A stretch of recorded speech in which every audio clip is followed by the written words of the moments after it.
இன்றைக்கி என்னோடய துணியை நான் துவைச்சே ஆகணும் அப்படின்னு நம்ம சொல்லுவோம் இல்லைங்களா? அதை இங்கிலீஷில் சொல்லும்போது எப்படி சொல்லலாம்? I need to wash the clothes today.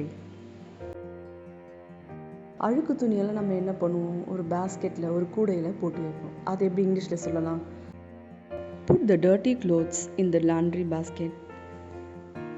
சில நேரம் பார்த்தீங்கன்னா நம்ம எல்லா துணியும் சேர்த்து துவைக்க மாட்டோம். அப்போ என்ன பண்ணுவோம்?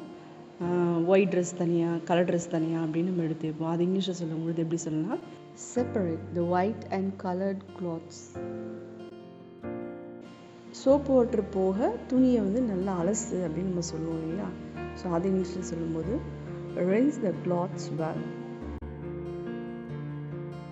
துணி எடுத்துமேட்டு இந்த கம்பியில் காய வை அப்படின்னு நம்ம சொல்லுவோம் இல்லைங்களா? அதை சொல்லும்பொழுது எப்படி சொல்லலாம்? hang the cloths on the cloths line.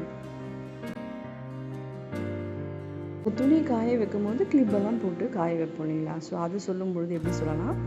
Use cloth clips to pin the cloths. துணி நல்லா காஞ்ச பிறகு நம்ம என்ன பண்ணுவோம்? மடித்து வைப்போம். ஸோ அதை இங்கிலீஷில் சொல்லும்பொழுது fold the dry clothes and keep them.